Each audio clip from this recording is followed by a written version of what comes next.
Hello everybody and welcome to Hello Vegan Bee. Today I'm going to be sharing with you the first 3 key things to do when you arrive in Japan. Whether you are visiting or if you have come here to live, this video is going to help you. As you know, I moved here in January of this year, and it's very true that nowhere compares to Japan. There were so many things that when I first arrived I completely fell in love with, like random architecture everywhere you went and the most beautiful sunny skies, even in the winter. However, there are so many things that I wish I knew before I got here, so this video will hopefully inform you of the things that I wish I knew and hopefully help you.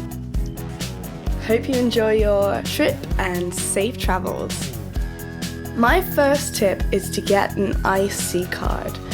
I would recommend this 100% to everybody who is going to visit anywhere in Japan, because these cards are a great way to get around Japan without having to buy individual tickets everywhere you go. They act as an electronic wallet.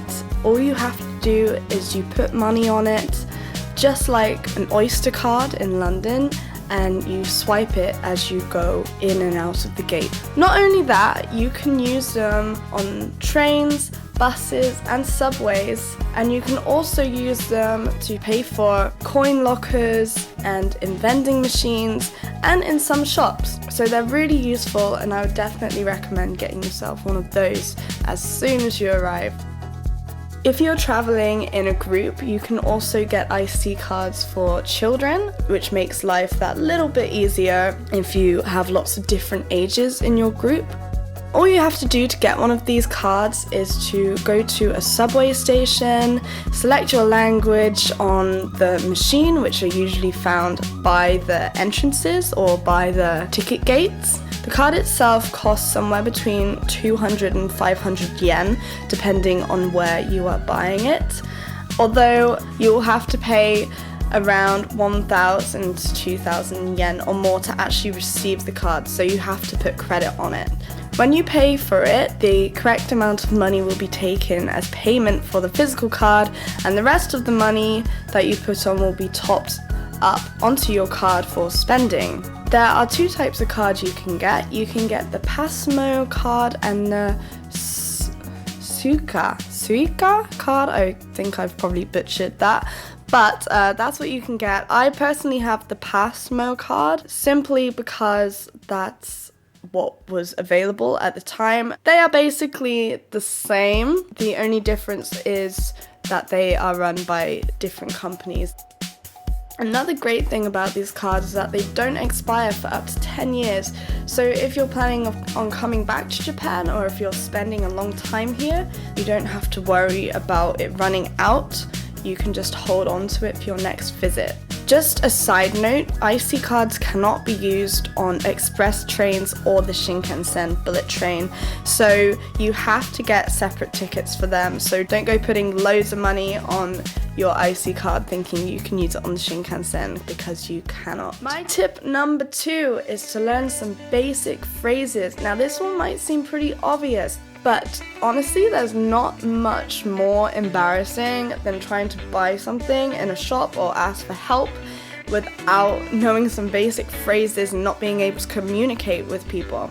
It is true that you can get around Japan, and especially places like Tokyo, without knowing that much Japanese, but it's a lot better to just know a little bit to help you get around. So some handy phrases are konnichiwa, which is hello, arigatou gozaimasu, which is thank you very much. Arigato is just thank you, but arigatou gozaimasu is more appreciative. Onegai shimasu is please. You can also use kudasai for please, but onegai shimasu is used more, I think. Sumimasen is excuse me, and you can also use sumimasen for sorry. Hi is yes, and that can also be used as I understand. Ie is no. Gomenasai is I am sorry, and daijoubu is I'm fine or it's fine. For example, I always use daijoubu to refuse plastic bags when shopping, simply because I hate plastic bags. You can also say nani, which is what, doko is where, and name wa is my name is. Just a helpful tip, by adding des at the end of phrases, make it sound more polite. You just heard me say daijoubu desu. You could just say daijoubu, but it's more polite to say daijoubu desu. And also, if you add ka at the end of a sentence, it makes it into a question. So you could say daijoubu desu ka to say, is that okay? That's especially useful when you need to ask things like directions. You can say doku desu ka? My third and final point for this video is to get portable Wi-Fi. Unlike a lot of places in the world, free Wi-Fi is far and few between, even in places like Tokyo. You don't want to get stranded in a new place with a different language and have no idea how to get to your hotel. So I would recommend getting yourself some portable Wi-Fi as soon as you can. When I first arrived, I had all of my maps and addresses printed in a whole folder full of documents as a safety net, because I knew that I would not have Wi-Fi as soon as I got there because I had visited previously. Looking back, I wish I'd just got myself some portable Wi-Fi at the airport. I personally did not know that was a thing at the time, and I know now I could have gotten around a lot easier, and I could have simply researched everything that I needed to know rather than having everything printed out on pieces of paper.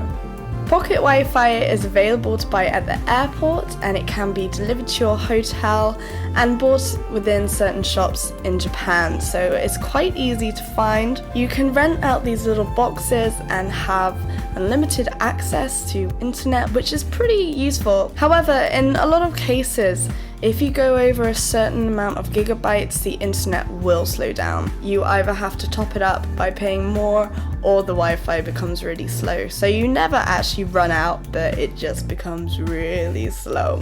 Pocket Wi-Fi is so great because it supports all devices. On a lot of them, you can connect up to 10 devices at the same time. So this is perfect if you are traveling as a family or as a group of people.